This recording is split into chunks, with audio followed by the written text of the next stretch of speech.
Shalom, Baruchim Abayim. Welcome to Sheva Impani La Torah, to 70 Faces of the Torah, and also Sulam Yaakov. This week's Torah portion is Parashat Eikev.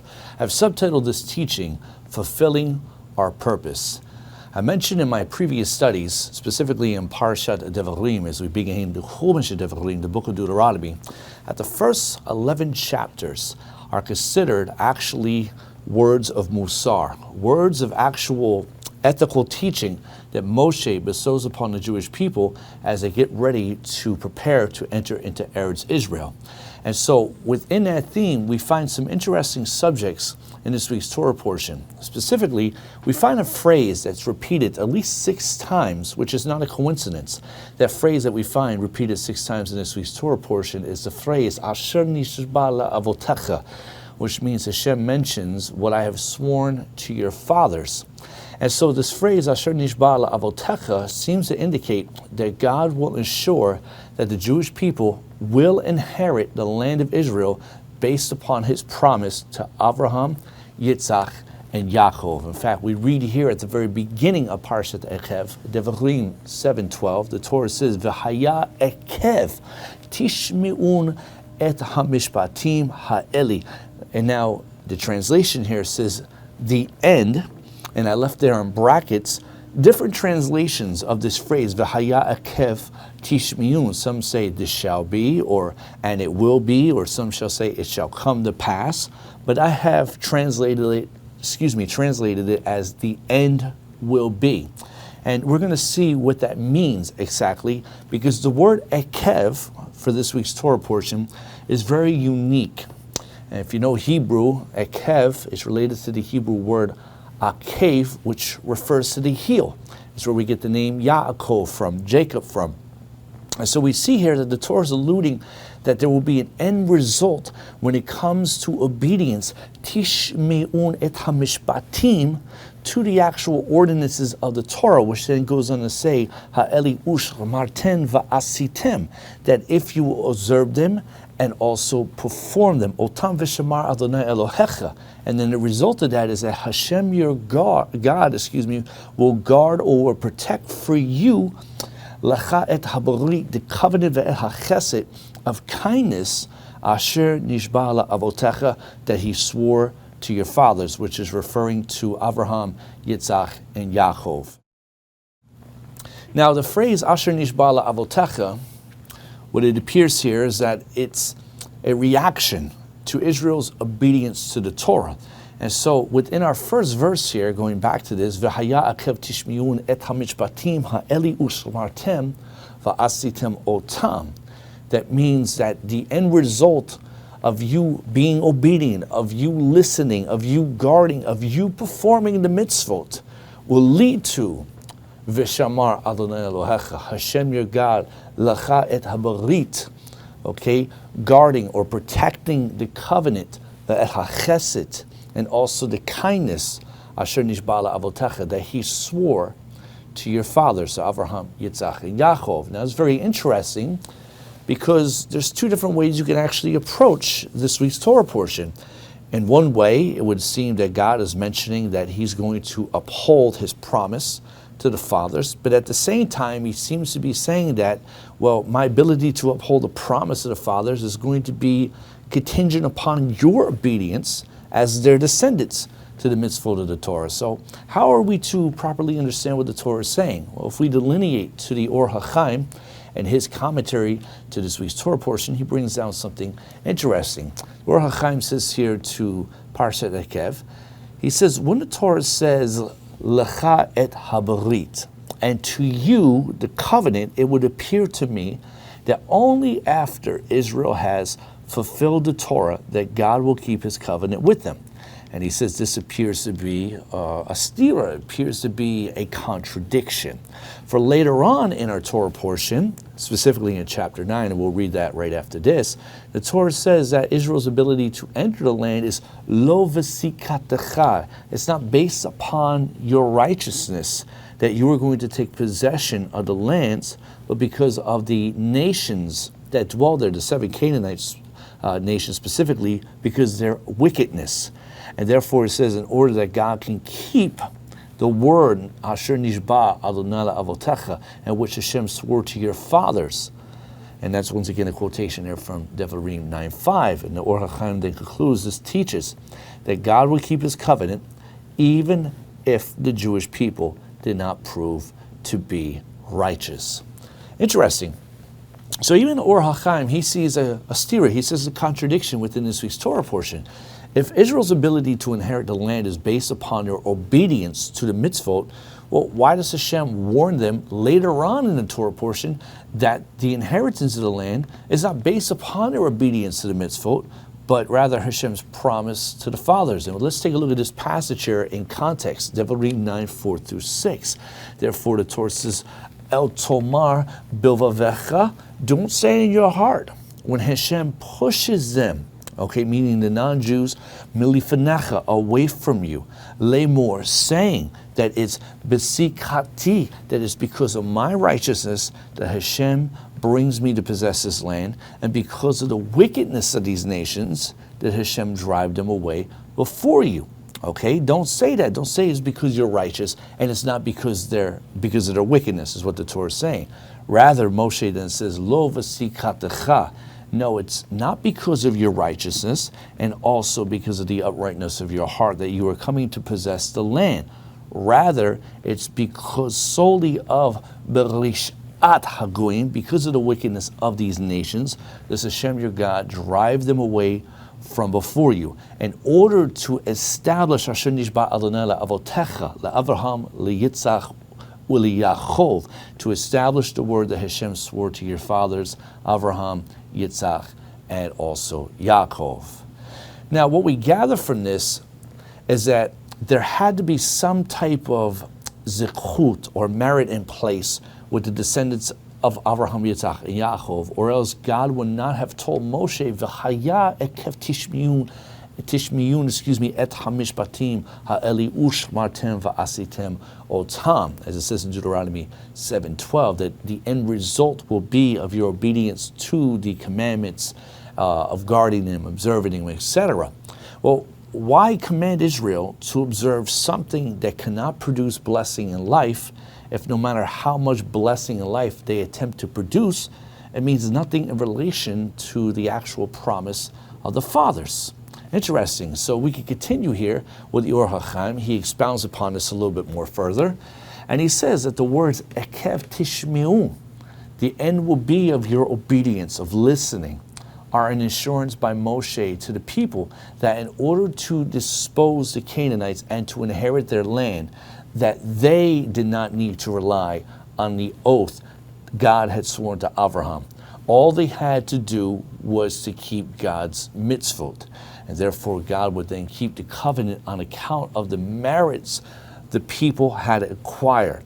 If you possess personal merit, such merit is far superior to the merit of the ancestors working on your behalf. Or HaChaim then goes on to say, Moshe makes a point by saying, V'shamar Adonai Elohecha lecha et habarit, that Hashem will then guard, Hashem your God will guard for you the covenant, and also the kindness, Asher Nishba La'avotecha, that he swore to your fathers. In other words, this is a reciprocation, what the Or HaChaim is saying, that when you meet the actual requirements, then Hashem will do his part. And therefore the Or HaChaim says that God himself, or Moshe, did not content himself with merely saying that God will vishamar lecha et habarit, that God therefore will guard for you the covenant, which indicates, if you change the Hebrew here, that God's simply going to guard for you based upon the merit of someone greater for you, in this case Avraham, Yitzchak, and Yaakov. Or HaChaim says the difference in the position of the word lecha is crucial to the understanding of our verse. Moshe wanted the word lecha to appear next to the word habarit. By saying vishamar, and God will guard, God will protect, Moshe indicated that possession of the land of Canaan would be due to Israel's own merit, and if they acquire via their own merit, God would then keep his covenant for all times. Now this is very interesting, because up until this point, the word vishamar, meaning God would guard, God would protect, God would safeguard, however you want to translate it, could basically be understood to mean that Hashem would essentially guard for Israel the earlier promise that he made with Avraham, Yitzhak, and Yaakov. However, as we see here, according to the Or HaChaim, the Torah assures that Hashem's blessings would be fulfilled in their personal zechut, and their merit due to their obedience of the Torah and mitzvot. The Or HaChaim then continues after, and he says, we can be sure that this is true, seeing that Avraham himself became the recipient of these promises, not because of the merit of his fathers, because once again, Avraham was a non-Jew. Okay, he comes from a non-Jewish background. He was also an idolater at one time of his life. He worshipped the sun, moon, and stars. And so we see here that obviously he didn't have any zechut in the sense that his ancestors were obviously worshiping paganism and things of that nature. Or HaChaim says, but because of his own merit. And he says, if Israel were to be as deserving as their forefather, why would they receive less of an inheritance than that promised to their forefather? On the contrary, they had accumulated additional merits when they accepted the Torah at the revelation of Har Sinai. They would observe the mitzvot as an act of obedience to God, a greater merit than merely doing so voluntarily. And so the sum matters of the Or HaChaim then says, that the merits of the sons are greater than those mikol ha'avot, than the fathers. So it's interesting because if you were to compare, right, the life of Avraham, Yitzhak, and Yaakov to their descendants, one could actually try to argue with the Or HaChaim. What do you mean here that the actual merits of the children are greater than the fathers? I mean, Hashem didn't have to threaten Avraham, Yitzhak, and Yaakov at any time. He didn't tell them they were going to die in the wilderness. He didn't say anything, okay, of that nature. In fact, what we see here is that the first generation that came on the Mitzrayim, they're not going to enter the promised land, including Moshe Rabbeinu. The only individuals who are going to make it from that first generation is Yehoshua and Kalev. So what does the Or HaChaim mean here? That the merits of the children exceed that of the fathers. When the Torah speaks about obedience to Hashem via the mitzvot, it does not mean that we are to observe the mitzvot for the sake of being religious people. In other words, to be institutionalized via religious construct. Rather, the emphasis of keeping the mitzvot is to inherit Eretz HaKodesh, the Holy Land. This is the primary goal. And therefore, if that's the case, when we revert back to the Or HaChaim, who pointed out that what appears to be a stira or a contradiction, that if obedience to the mitzvot are a prerequisite to inheriting the land, well, why does the Torah say in chapter 9 of Deuteronomy, which we read, that it is lo v'sikatecha, that it's not based upon your righteousness that you're going to inherit the land, okay, which means it's not based upon your obedience to the Torah. Okay, well, that's interesting. And that makes us raise another question. Is inheritance of the land based upon Asher Nishba La'avotecha, Hashem's promise to the fathers? Or is it V'haya Akev Tishmiun et HaMishpatim? Is it based upon their ability to listen, guard, and perform the mitzvot of the Torah? Well, the Torah seems to indicate that the inheritance of the land is based on the merit of the fathers. Okay, as we find this phrase, Asher Nishba La'avotecha, repeated 6 times throughout this week's Torah portion, the truth is the Torah does not claim that the promise of the covenant would be for free. In other words, that it would be based upon unconditional grace, some type of heavenly welfare system. That's absolutely not how it works. Because the Torah says in chapter 9 that Israel's ability to enter the land is lo v'sikatecha, it's not based on their righteousness, it would seem to indicate that the promise of the covenant would be fulfilled regardless if the Jews are righteous or not. It would seem that the fulfillment of the promise of the fathers is contingent upon the mitzvot, because when we go back to the very first pasuk of this week's Torah portion, we read there that it says, V'haya akev tishmiyun.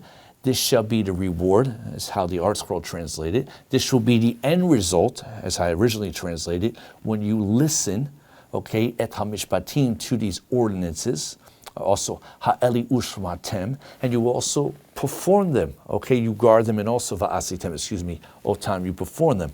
Once you do that, then vishamar Adonai Elohecha, then Hashem your God will do what? Lecha, for you, he will then et habarit ve'et hachesed asher nishba la'avotecha. He would then keep, he will guard for you the covenant and kindness that he swore to your fathers. And therefore we also continue here in chapter 9, where that is also emphasized, where it says, do not say in your heart when Hashem pushed them, once again, the 7 Canaanite nations away from you, from before you, saying, because of my righteousness did Hashem bring me to possess this land, and because of the wickedness of these nations did Hashem drive them away from before you. Moshe says, Lo v'sichatecha, not because of your righteousness, and also uv yosher levavecha, and because of the uprightness of your heart, ata va'lareshet, are you coming to possess at artsam, their land,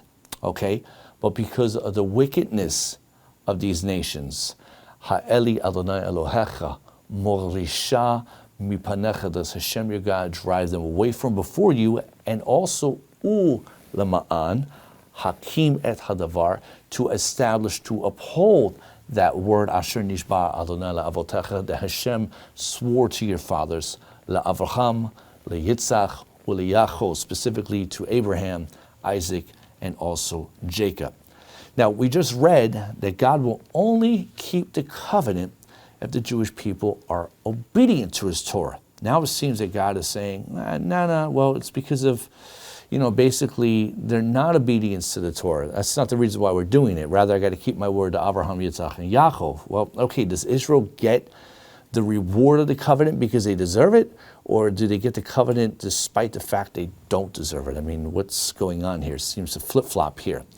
Well, beyond that, the difficulties, I should say, of these verses isn't just that they deny Israel's merit and emphasize the covenant, put an emphasis, I should say, on the covenant.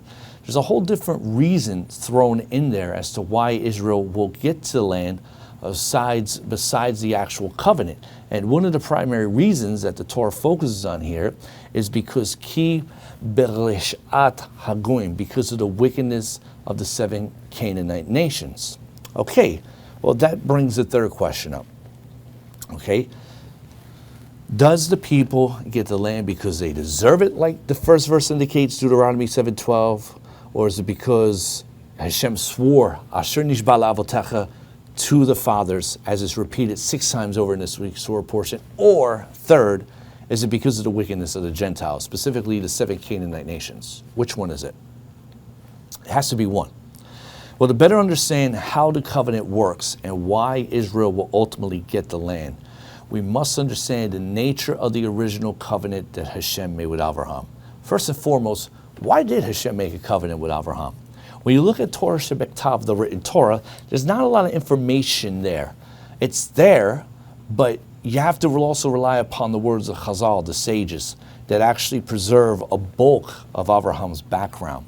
The Maftir portion of Parashat Noach, which briefly goes over who Avraham was, who his father was, who his brothers were, okay, who his wife was, who is also his niece, which is his other brother married, because they did what we call a proto-Yibum, Levirate type marriage due to their brother dying in Ur-Kasdim, which coincides when Avraham was thrown into a fire by Nimrod, but miraculously was saved, things of that nature. And so Parsha Noah gives us great insight to that as well. But for the most part, if you're not familiar with Judaism and what Jewish history says upon these things, you're not going to be too familiar, and so you're kind of left scratching your head that when Avraham is introduced in Parashat Lech Lecha, there's no eloquent introduction to him, at least when you see a Parashat Noach. Noach is described as this Ish Sadiq, this righteous man, Bidor Tav, at least in his generation. The world is getting ready to be experience a mabul, a flood of some sorts, and therefore Noach and his descendants will be chosen to help replenish humanity, right? So we don't really see anything dramatic of that nature with Avraham, but yet he does emerge from the shadows of what's called the Dor HaFlaga, the generation of separation, which is the Anshe Migdal Bavel, the generation, the men of the Tower of Babel. So there is things there about Avraham, but to the untrained eye, to the individual who's not familiar with Abraham's background, they wouldn't be able to detect this right off of the written Torah itself. And so when you ask the question, about Avraham, why did Hashem make a covenant with him? Well, when you look at the Torah in context to events leading up to the life of Avraham, you discover that there's a central theme. Before the story of Avraham, there's four major themes in the Torah. What are those four major themes? There's the theme of Adam and Chava in Gad Eden, in the Garden of Eden. Okay, they had a specific task that God had actually created for them. Now, you and I, we don't really understand what that is, because when we read the narrative of the creation story, we can't take it literal, okay, because Adam and Chava existed in another dimension per se. This lower dimension you and I exist in today is the result of Adam and Chava's sin. It's the concretization of what happened to them. And therefore, when they were in the garden, it's not a garden like you and I think is a garden. Okay, they were doing some form of tikkun, rectification of creation. We don't actually know what that is. It's not that he was actually gardening for Hashem, planting cucumbers and tomatoes, nothing of that nature. And therefore you have to understand there's something deeper going on over there, but we can't fully understand that. But nonetheless, the Torah preserves that story, and it's a major story, because when Adam and Chava sinned, they were disobedient to Hashem's word.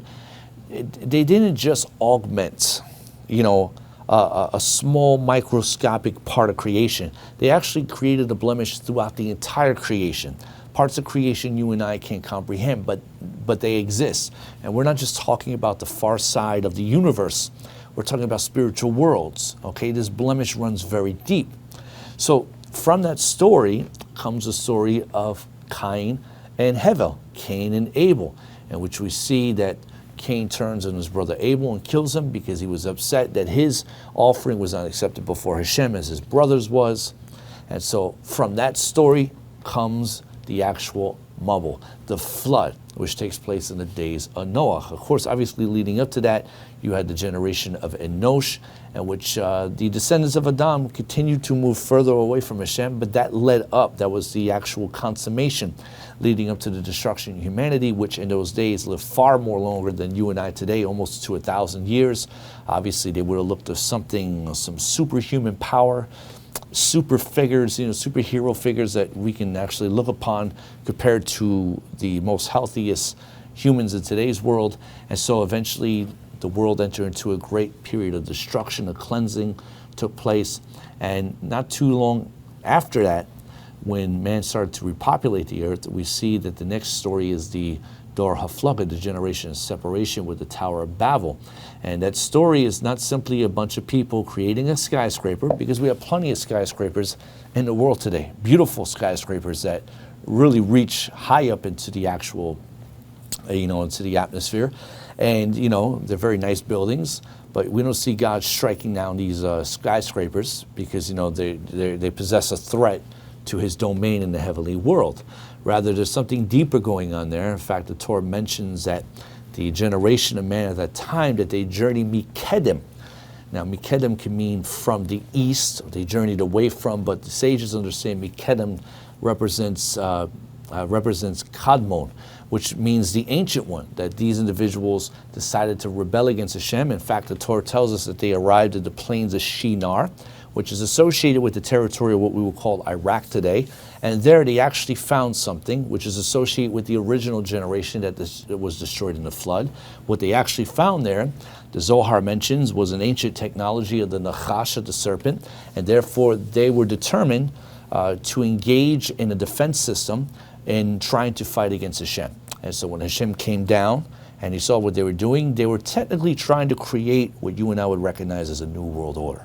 Okay, Solomon says, "Ein kol chadash tachat hashemesh," nothing new under the sun. It's a very, very deep thing, way beyond the elucidation I have today, but I do teach this in my special yeshiva classes I have, specifically in a course I have called Oha Avraham, the 10th to Abraham, that goes into great detail, because in that teaching there, one of the things that you come to learn is that in relation to Avraham's background, you understand his mission and why he was such a unique figure, and bringing humanity to the revelation of who God was, specifically since he and his family came from an idolatrous background and they were versed in many of the dark arts of creation. Okay, they were versed in astrology and astronomy and science, okay, geometry. They knew everything about many of these things, and therefore Avraham came to the revelation of who God was. He, as Rashi says, he was born again in the fires of Ur Kasdim when Nimrod attempted to kill him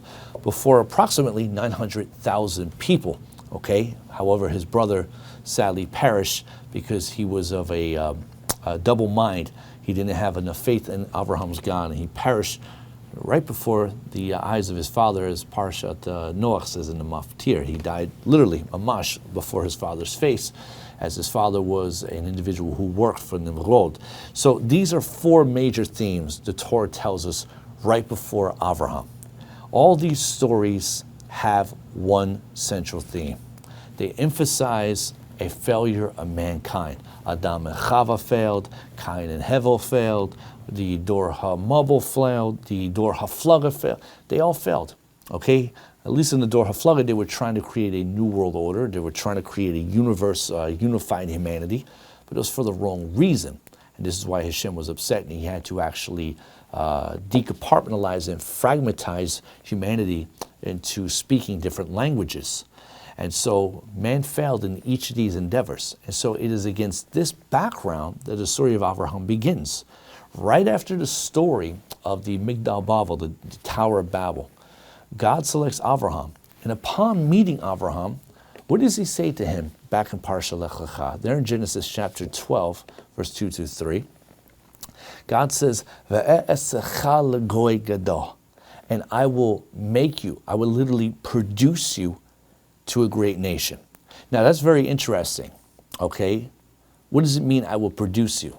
Well, there's humanity exists, right? This is kind of why there is a separation between Jew and non-Jew, okay? Even though they're both human beings, there is a difference spiritually between the two. Instead of killing humanity, cleansing the world like what God did in the generation of the flood, God is going to take one human and he's going to make him different, spiritually different. So when he says, a goy, okay? That's all there were goyim back then. Now, I know most people, they think the word goyim is negative. You know, it's like, oh, the Jews, they conspire with their big noses and their money against us goyim, right? They run Hollywood in the banks. Yeah. For any rich Jew out there who wants to donate to yours truly, Machon Sulam Yaakov, please, give me a holler sometimes next week, okay? No phone calls on Shabbat, right? Please. Not to say there's not corrupt Jews that are running things behind the scenes. They are, but they're corrupt Jews. They're apostates, okay? They're worthy of kafira and all this other stuff. They're not righteous Jews. But that's besides the point. We see here the word goy is from the biblical word giviyah. Giviyah deals with physiognomy, okay? Which deals with a distinguished feature of a human being or a group of people. Israel was called a goy, okay? A group of goyim, amongst the goyim in Mitzrayim, a nation within a nation, okay? But what made them stood out was their names in Hebrew, their culture, their spirituality, even though at that time they were not committed to Hashem, as Yosef and his brothers and Yaakov was, but nonetheless, they were different. That's always what makes the Jews, they're different. They stick out all the time. They're different, okay? They're just different. They're a peculiar people. And so God is telling Avraham here, I'm going to produce you into this unique nation. It's going to be very great. It's going to be very big. So right here, there's like an X-Men type thing, a mutation happening in humanity, but it's completely spiritual. And God says, in return, I'm also going to bless you, and I'm going to make your name great, and that shall be barakah. It's also going to be a blessing. Then God says, I will also bless those who bless you, and I'm going to curse those who curse you, or specifically him who curses you. And also, God says at the end over here, V'nivrachu v'cha chomesh bechot ha'adama. Now I know most translations of the Bible will say, and all of the families of the earth will be blessed through you.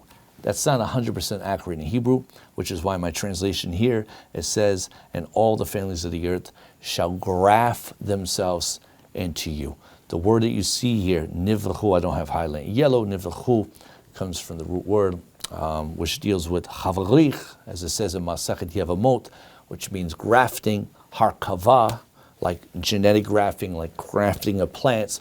God is saying, listen, if the remaining part of Adam and Chava's descendants, they were to experience the divine Shifa, the flow that you and your children have with me, they have to be grafted into you. They have to go through you, i.e. Israel, i.e. the Jewish people. Now, what's very unique is that we see something sticks out in this description, okay? There's something here that sticks out. There's a focus here. The focus is not on Avraham alone. The focus is on all humanity. It says, whoever blesses you will be blessed. Everyone will be blessed through Avraham and his people. As therefore, we see here, Abraham's tikkun is to have an impact upon all humanity. All of humanity can benefit because prior to this time, humanity failed. After all the failures of mankind, God needed someone to help change and improve the world. That someone was Avraham Avinu. Now what's interesting is that right before Hashem destroyed Sodom and Gomorrah, Sodom and Gomorrah, we get a glimpse into the mind of Hashem, and we see what he actually thinks about Avraham, what he thinks about his tachlit, his mission in this world. We read here in Genesis chapter 18, verse 17 through 19. The Torah says, Va'adonai Amar, and Hashem said, shall I conceal from Avraham, asher ani oseh, what I am about to do? And he says, Va'avraham hayu yiyeh legoy gadol. Now, that Avraham is surely to become a great v'atzum and also mighty nation, v'nivlechu vo kol goy, and all the nations of the earth shall once have been be grafted into them. Some translations will say be blessed, but I'm going to argue here with the Hebrew, havari hakava, as the sages argue, shall be grafted in him. Okay, if that's the case, what am I supposed to do? But God says afterwards, he says, ki yedativ, for I know him. Lema'an asher yitzaveh et banav, because he commands his children, ve'et beito, and his household, aharav, after him, v'shamiru derech Adonai la'asot tzedakah u'mishpat, that they keep the way of Hashem, doing righteousness and doing justice. We find familiar words that are being said in this week's Torah portion here. And therefore, for what? Lama'an havi, in order that Hashem might bring them upon El Avraham, et asher diber alav, in which he had spoke to him. Whereas in this week's Torah portion, it will mention as God had promised, nishba, that he promised to your fathers. The Torah is saying that Hashem is charging Avraham with a mission to become a model nation, a nation who lives by God's values of righteousness and justice, so that the other nations can learn from them. This is why in Isaiah, God tells the Jewish people that you are or lagoyim, you are a light to the nations. Israel is the role model. This is important. Not Christianity, not Islam, not Buddhism, not Taoism. In all due respects to those other religions, they're not the biblical actual blueprint. Israel is. At the very end of Parashat Eikev, when God introduces the concept of Brit Milah, the Torah explains that if Avraham does what Hashem desires, Hashem will bless him. We read there in Genesis chapter 17, verse 2. God says, Ve'etena v'riti b'nei uvenecha, I will set my covenant between me and you. And he says, Ve'harbe otecha b'me'od me'od, and I will increase you greatly. I will increase you greatly. And then the Torah goes on to say afterwards in verse 6, I will also make you most exceedingly fruitful. And do what? I will also make nations of you, and kings shall descend from you. Later on in verse 8, 2 verses over, God then says, in this passage over here, and he says, and I will give you and your offspring after you, Eretz Merurecha Echo Eretz Canaan, the land of their sojournings. The whole land, Canaan, La'achuzat Olam, the whole land of Canaan, which we call Eretz Israel, an everlasting possession. See, this is the title deed that the UN needs to pay attention to. All those fake, phony individuals over there, you know, they identify as Christians or whatever they do in the UN, whatever their religious belief is, that they try to use the Bible. Even the Palestinian Authority and these other fools over there, you know, the chutzpah, they'll say, oh, you know, Moshe was a Palestinian, or even Jesus was a Palestinian. Yeah, right, buddy. Right here in the Torah, it says right here, the entire land forever. is the possession of the Jewish people. And v'hayiti lahem le'elokim, and I shall be a God to them. I shall be the power to them. So one of the things that we see in these passages here are two things that stick out. God is making a promise to Avraham. He promises to give him children and to give him land. It's interesting. Children and land is what defines the covenant of the Jewish people. If Avraham fulfills God's mission, God will then give Avraham children and land. Now, would you say that children and land serve as like a schar, like a reward? In other words, are we to understand the covenant that Hashem made with Avraham as some type of quid pro quo, you scratch my back, I'll scratch your back type of covenant? I don't think so. If Avraham is going to fulfill his divine mission, he's going to need the proper material to complete the job. In order to be a nation, well, obviously he's going to need land and he's going to need children. Land and children are not rewards for following Hashem. They are provisions for the mission. The Torah is telling us that if Avraham commits himself to Hashem by keeping up his end of the covenant, Hashem will then reciprocate. He will be faithful to upholding his end of the covenant by providing Avraham with both children and land. And so, like my original statement, while the Torah seems to indicate that the inheritance of the land in this week's Torah portion seems to be based upon the zechut, the merit of the fathers, as we find the phrase Asher nishba la'avotecha 6 times in this week's Torah portion, as God swore to your fathers, the truth is, the Torah does not claim that the promise of the covenant will be for free. In other words, it's not based upon unconditional grace. And that means if it's not for free, it must be earned. You have to earn it. And this is also a dichotomy that you see in what separates Jewish belief from other religions out there.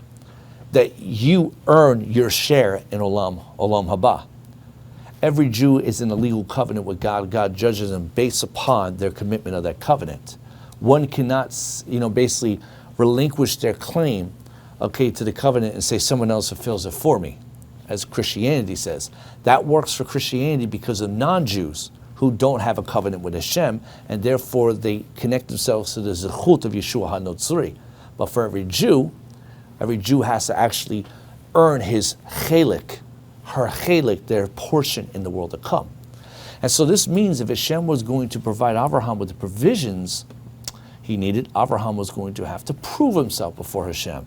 Do you ever wonder why, when you study the Torah, the narratives in the Chumash of Bereshit, why Hashem kept putting Avraham, Yitzhak, and Yaakov through so many trials and tribulations? I mean, poor Yaakov, right? Just floating around in his mother's womb, right? He's got Esav over there, and they're fighting it out. The two come out the womb. Even poor Rivka, she's like, what is happening? Why is this happening to me? And it says she went to actually inquire of Hashem, which sages say she went to the tents of Shem and Eber, the yeshiva of Shem and Eber. And therefore it was revealed to her, 2 nations are in you. They're warring, they're fighting for one's true spiritual identity. Who is the true nation of Hashem? And Chazal say that this is ultimately deals with Judaism and like Christianity, Adam, Esav, and Yaakov throughout time. And so, if you think about that, what was Yaakov's problem? I mean, he came out the womb, sure, he saw his brother wasn't doing his part of the deal as the Bechor, got him to actually trade his birthright for a bowl of lentils, what was supposed to be the Levaya, the actual funeral of Avraham that day. And then eventually he was able to get the blessing. Obviously his mother Rivka was behind that. Esav was upset, he wanted to kill him. And then Yaakov is schlepped off to Uncle Lavan's house for about 21 years. And even that within itself was full of drama, right? Now obviously there was a lesson for Yaakov to go through, but I mean, who's orchestrating? Who's pulling the strings? Who's setting that up? Obviously the Borei, the Creator's doing that. You take a look at the life of Yitzhak, right? What it took for him just to come into this world. His mother and father were a bunch of altar cockers, right? Pushing 190 years old. There's so many things. Even Avraham, when Hashem says, "Oh, Avraham, lech lecha merachatzecha, go forth to your true self from your homeland. Go forth." And he gets to the so-called promised land, and what does he encounter? There's a massive famine taking place. Hashem doesn't speak to him. He says, "Oh, I'm sorry, I forgot to tell you there was a famine over here. My bad." Okay, God doesn't say nothing.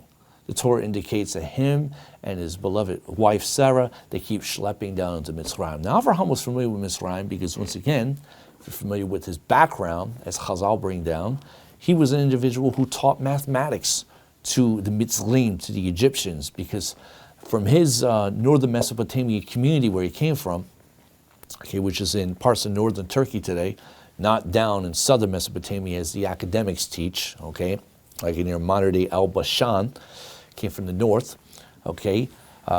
This was the more advanced civilization at that time, at least as far as when it came to understanding the Buriya, the creation, things of that nature. So even though he was familiar with that and where to go, still, we read in the Torah that he had to basically come up with some type of statement to lie about his wife, that they weren't married, so to avoid being killed or her being kidnapped. I mean, God didn't bother stepping in. God didn't bother intervening. No, because God kept testing them. Avraham went through 10 tests, right? The greatest test was him having to give up Yitzhak. And Yitzhak was not a young boy at the time. He was about 37 years old, according to Chazal. He had to also willingly put his own life down. So what we see here is that at every corner, every turn of these individuals' lives, these men of God, they were faced with trials and tribulations. Everything was done to test their faith, their emunah and bitachon, their faith and trust in God.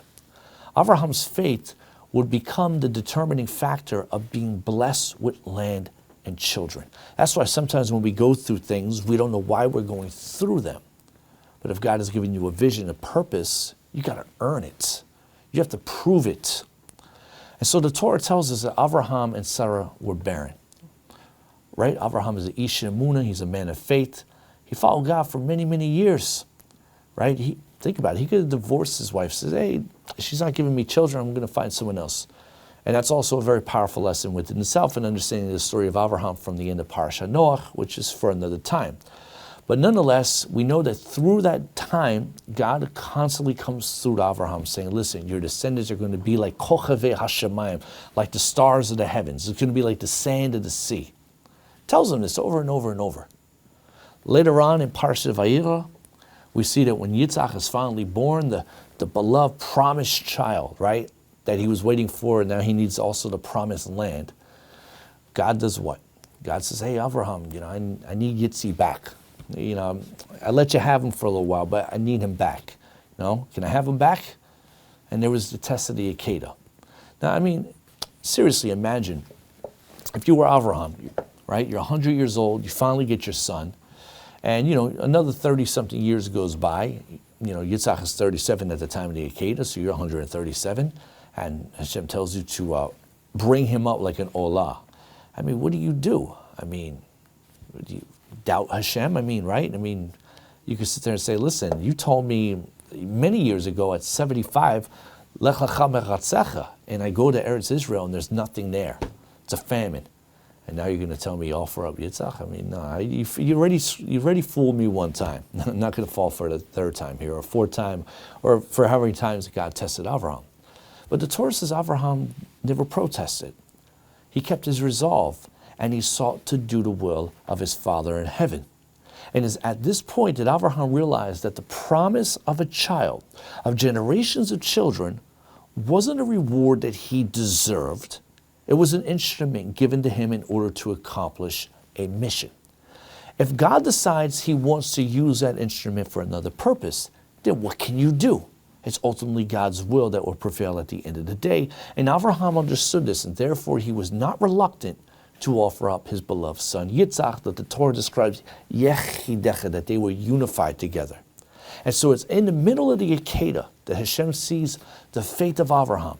And he responds to him here in Genesis chapter 22, verse 16 to 18. God says, Vayomer binish bati ne'um Adonai. I swear myself, the word of Hashem, that because ki ya'an asher asita et hadavar, you have done this thing, hazeh, you did not velo, okay, hashakta, you did not withhold your only et bicha et yechidecha, not just your only son, but the son who's unified with you soul to soul.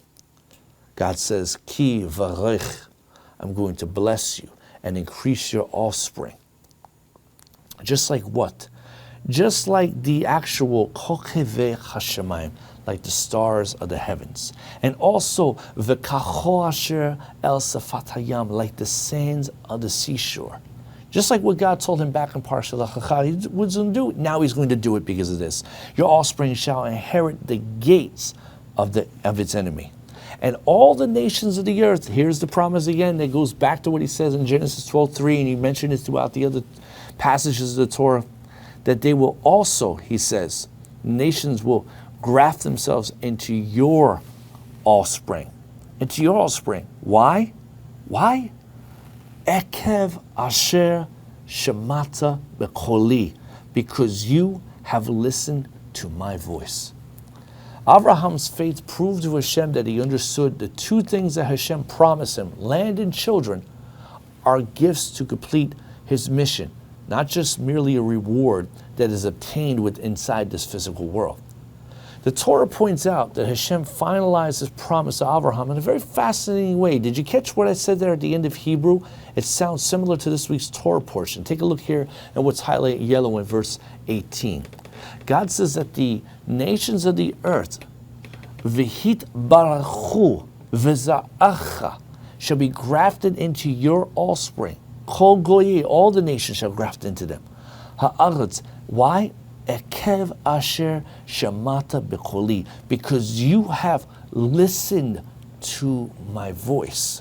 Hashem is telling Avraham that because he listened, Ekev asher shamata bekoli, to the voice of God, that God says, I'm going to make sure that the covenant I established with you will remain forever. Now, what's so special about this statement here, Ekev asher shamata bekoli, is that what does this week's Torah portion begin? What does it say? Moshe begins by saying Deuteronomy 7:12, V'chaya ekev tishme'un. Moshe is telling the children of Abraham, when you are obedient to listen, et hamishpatim ha'eli ushmartem va'asitem otam, to perform and guard everything of the Torah, the end result of that will be what? V'shamar. And God will guard lecha, for you, et haberit ve'et hachesed asher nishba le'avotecha, the very covenant of kindness that he swore to your fathers, Avraham, Yitzhak, and Yaakov. God is now going to reciprocate. You hold up your part, he's going to do his part. It's fascinating to point out here that Genesis 22:18, Deuteronomy 7:12, are the only places in the entire Torah that the word ekev is used in context of listening to Hashem. Back in Parashat Vayera that we just read, the word ekev is used when God was about to give Avraham the first of his two provisions, which is children. In Parashat Eikev, the word ekev is used when God is about to give Avraham's children the second set of provisions, which is the land. The land. Now we gain an answer to why Israel is told that if they listen to Hashem's voice, if they're obedient to the Torah, that they will inherit the land, even though their inheritance of the land is not based lo v'sichatecha, on their righteousness. Rather, like their fathers who listened to Hashem's voice, trusting in faith, also the Jewish people would be worthy of inheriting that land if they approach God with the same faith, that he would make sure he would guard for them the covenant just like he did to the fathers.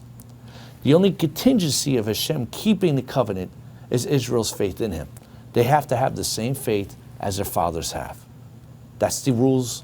That's the actual fine print in the contract between God and Israel. And so the Torah stresses to us that the land is not a reward for following God. It's not something the Jewish people deserve. Because if you're familiar with this week's Torah portion, when Moshe goes over many things that transpired so far, he mentions many times how Israel failed Hashem. And this mitzvah failed Hashem, and that mitzvah, right? So they should never get too much and be a big head to become a Baal Gaiva, some prideful, arrogant fool, and thinking like they have enough zechut. No, they don't. And therefore Hashem is telling them it doesn't work that way. It's ultimately based upon their obedience which is also done in faith. The land of Israel is an instrument to help carry out God's mission. God is telling the Jewish people They need to listen to him because he's willing to give them the final provision. He's willing to give them the land. But before he can give the Jews the land, they need to prove that they are worthy, just as Avraham had to prove that he was worthy. This is why this week's Torah portion speaks so much about obedience to the Torah. Always obedient to the commandments. This is also why we find towards the end of the Torah portion, the second passage of the Shema. Okay, the Shema is made up of 3 passages. The first part was from last week's Torah portion, which is Ve'ahavta et Adonai Elohecha b'chol levacha u'v'chol nafshecha u'v'chol me'adecha. Love Hashem, your God, with all your heart, soul, and resources. This week's Torah portion, we read Ve'haya im shemua. It will be that if you listen to my words, and Moshe says, then you will make sure you have this blessing and that blessing. Also, we find the Bircha Hamazon here, that you shall eat and be satisfied and bless Hashem. And obviously the third part of Shema is taken from Parashat Shalach, which deals with the seat, which is also in relation to somewhat getting ready to inherit the land, because in that Torah portion, God was trying to send the leaders of Israel to the land of Israel, not as a reconnaissance team, but to show them what they couldn't see. That's what the seat are tied into sight beyond sight. Something I talked about in that Torah teaching there. If you've not got a chance to listen to that, go back and look at it. So what we see here is that the Torah is the main key. This is where Israel measures their obedience at. And it has to be done in faith, not just following the letter of the law, but it also has to be in the spirit of the law as well. And this is also the reason why Moshe was very firm with the Jewish people, wanting them to understand that the land is not a reward they deserved. Lo v'sichatacha. It's not because of your righteousness whatsoever. Absolutely not. We see here in Deuteronomy 8:12. Later on, Moshe reiterates to them that you need to v'zacharta et kol haderech. You need to remember the entire path, the entire way. Asher holechecha Adonai Elohecha, that Hashem, your God, led you Arba'im Shana during these 40 years, but midbar in the wilderness, to do what? To onatecha, to afflict you, to lenasotecha, to test you, leda'at et asher bilvavecha, to know what is in your heart, whether you would observe his mitzvot, imlo, or not. That meant everything that you encountered in the wilderness was to see how you were going to respond to the mitzvot. You're going to keep Shabbat. You're going to keep it with joy. You're going to treat your family with respect. You're going to make sure your wife is happy. You're raising your children. You're going to instruct them in the words of God. Are you going to seek the face of Hashem without kvetching that there's no water here, there's no food there? God deliberately withheld food and water many times just to see what was in the people's heart. That's a very profound statement that we should ingrain into the front central lobe of our brain. God afflicted you and lenasotecha, tested you, lada'at et asher bilvavecha, in order to know what was in your heart, what is in there, what feelings do you really have, who's the real you inside. The guy who shows up at the Shabbat table and puts on a smile and sings Lecha Dodi, and right, but inside they're really struggling. Inside they're not happy. That's what Hashem is really doing. When Hashem brings tests and tribulations our way, he does that for a reason. Because he wants to see what's really in our heart, what's really happening there.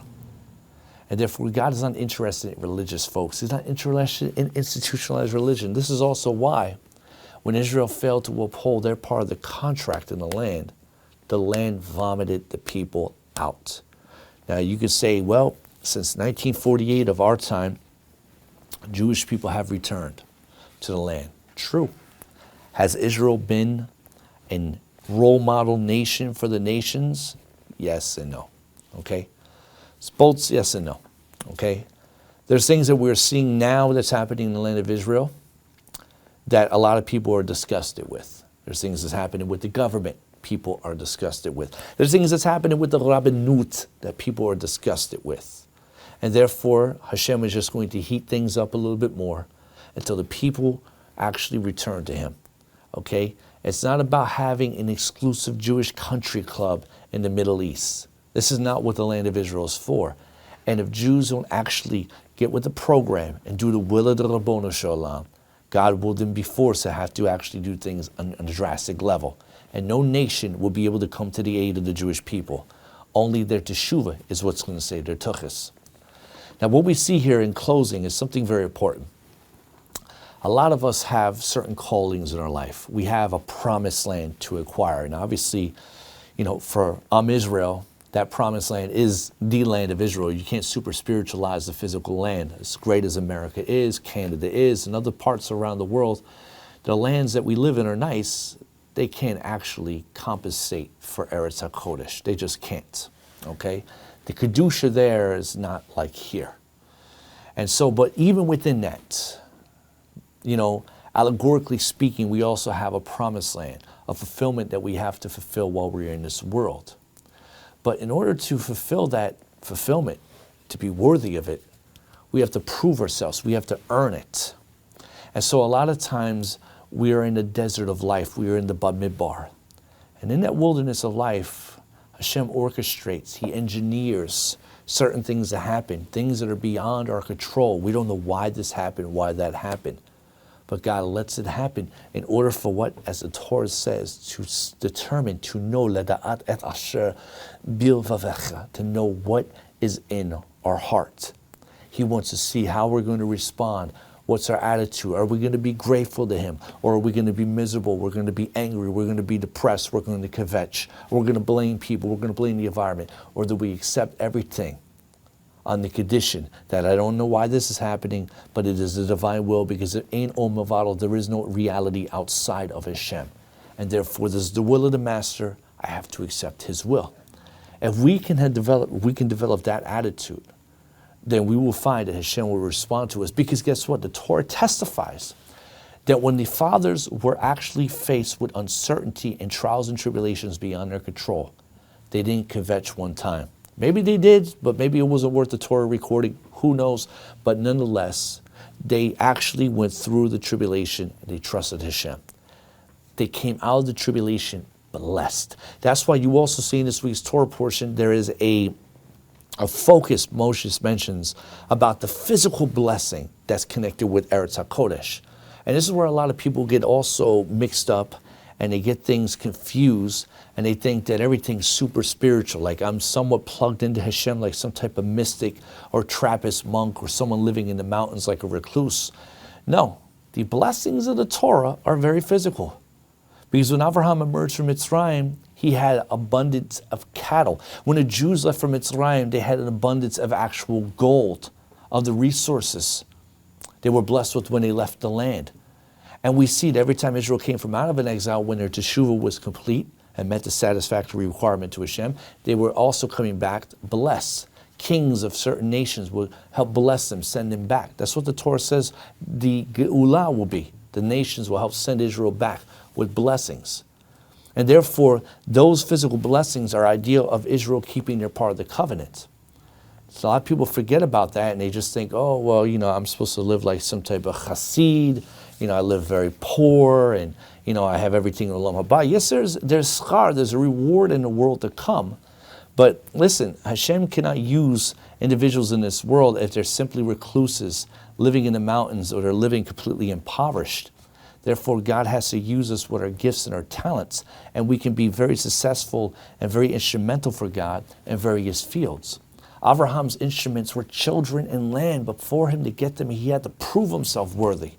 I don't know what your instrument may be, okay? What talent God may have gave you, and what God has put in your heart. But in order for you to acquire whatever it is God brought you into this world for, you have to prove yourself worthy. You have to actually live like Avraham did. You have to surpass, I won't say surpass, but you have to pass the test that God brings you to. Why is this important? Because Israel is the actual emissary of Hashem in this world. God himself is incorporeal. We don't know his infinite essence. The names of who he is in the Torah are but titles. Hashem is Midat HaChesed, the attribute of kindness. Elokim, the singular plural name, is Midat Hadin. El Elyon, El Shaddai. These are titles. They're not personal names. The infinite essence of who the Creator is, we don't really know. We know that he does reveal the aspect of himself that he is concerned with us. He's not so transcendent that we can't comprehend him, but he's very much in tune with us. Once again, the very first command, the saying of the Yasser HaDibrot, the revelation of Hashem Har Sinai, is Anochi Adonai Elohecha Asher Hotzeticha Be'eretz Mitzrayim. I am Hashem, your power, your God, who has taken you from out of the bondage of Mitzrayim. I have rescued you. Personally, I came into your life. God shows that he's interested in dealing with us. Even in the minutiae of our problems, he is there. And so this is important because Israel is supposed to be the emissary, the shaliach of Hashem. We're supposed to be emissaries for God in various fields of what we do in this world. The idea that Hashem has appointed man to be a shaliach is based upon a very interesting rabbinic concept. There's actually a saying that's known as shaluchu adam kimoto, that an emissary, a shaliach, is considered as equal to the one who sent him, as it says there in Masechet Kiddushin 41b. Very interesting. And so since man, who is essentially a shaliach, was created Tselem Elokim, in the shadow of God, and is likened to God, that's what the name Adam comes from. Adam, Adamah, Dome. Similarity, right? Not identical, but there's a similarity that we possess because of the soul, that neshama, that divine spark that was blown into us. We are compelled to accept the assignment despite our feeble capabilities and temporal nature. Like many of the great men and women in the Tanakh, we also have been appointed as God emissaries, sent into this world to fulfill his assignment. However, when we sin, when we miss the mark, which is what that means in Hebrew, we violate not only the will of God, but also the terms of our assignment. In Jewish law, a person's role as a shaliach disappears the moment the sender wishes to terminate the shaliach status. And so what that means is that a person exists only in this world if he or she pursues their mission. Sitting back, working a 9-to-5, going to school, getting more accolades upon accolades, and just stacking up for retirement is not a mission. That's called the circle of life from the Lion King. If you guys remember the movie, before they remade it over for the woke crowd, when Simba's talking to his father, and he talks about the circle of life, what the animals do. They wake up, they prey on their food, they eat, they sleep, they go do the bathroom thing, they procreate, and then they die. And the cycle is repeated. That's the circle of life. That's what animals do. Human beings were created for a higher purpose. And so to better direct our individual talents and strengths towards carrying out our assignments, we were predestined to live in a specific time and specific place. Those of us who are alive at this time, at this generation, it's a very interesting time we're living in. It's a lot of uncertainty that's happening. A lot of energy is in the air. But what are you doing? Why are you here? What's your purpose? One of the things I can't stand about institutionalized religious people is that they run inside of a synagogue or a church to try to find God. Like, I'm finding the Lord, brother. I don't know what the heck you're finding. Get your head out your tuchus. You're not finding anything. Because if God has created you with a brain, created you Tselem Elokim, what is your gift and your talent? What's your assignment, your tachlit in this world? If God appoints a shaliach, the shaliach must have been endowed with the ability to act in this capacity. The time, place, and circumstances in which each individual appears on earth was designated to allow him the best conditions to fulfill his assignment. So you have all these people running around now worried with all the things we're experiencing with the corona shtuyot, the political upheaval, the uncertainty, people yelling doom and gloom and da-da-da-da. Right?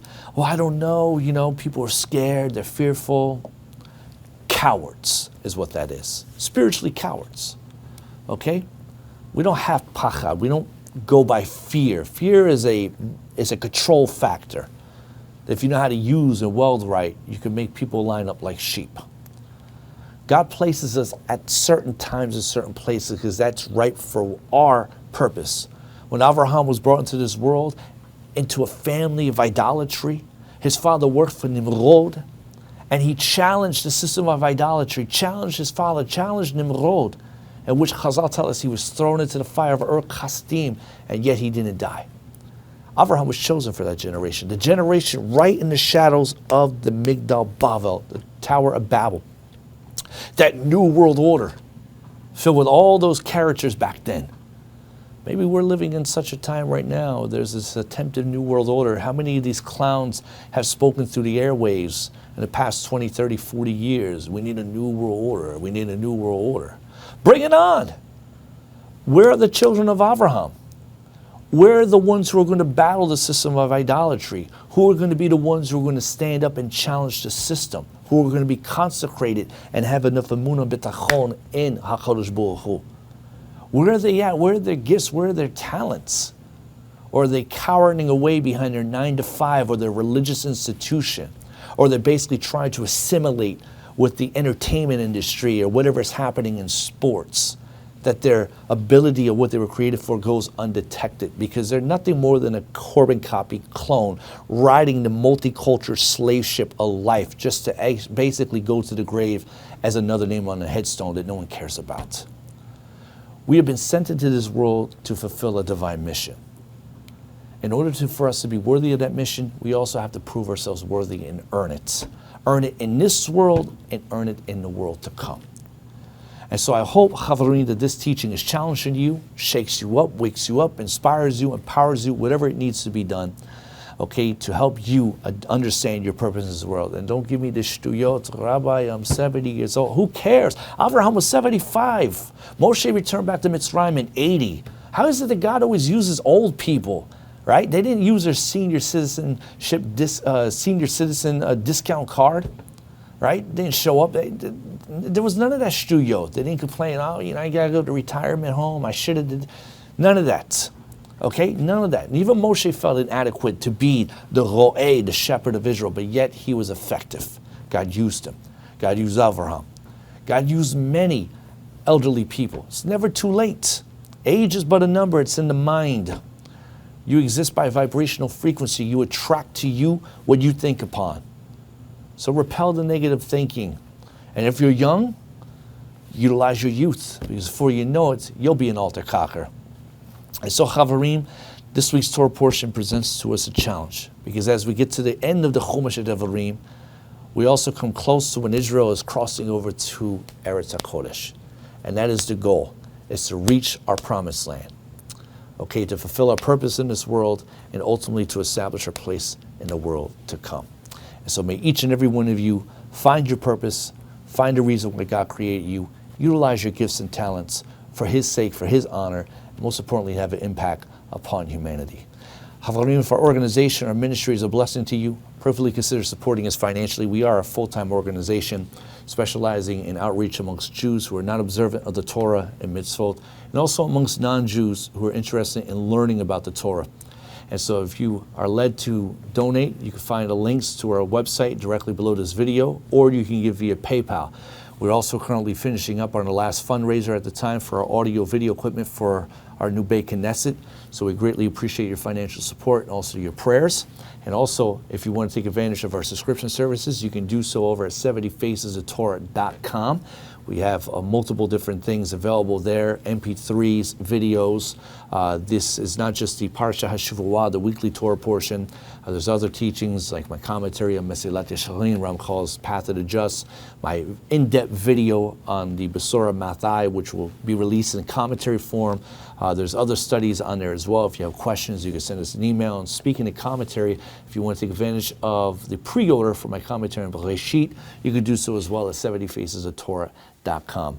Other than that, Chavarim, if you ever have any questions, feel free to reach out to me at rabbi@70facesoftorah.com, and I will get back to those in the order that they come in. Until next time, ladies and gentlemen, may the God of Avraham, Yitzhak, and Yaakov bless you and your families. Shalom and kol tov.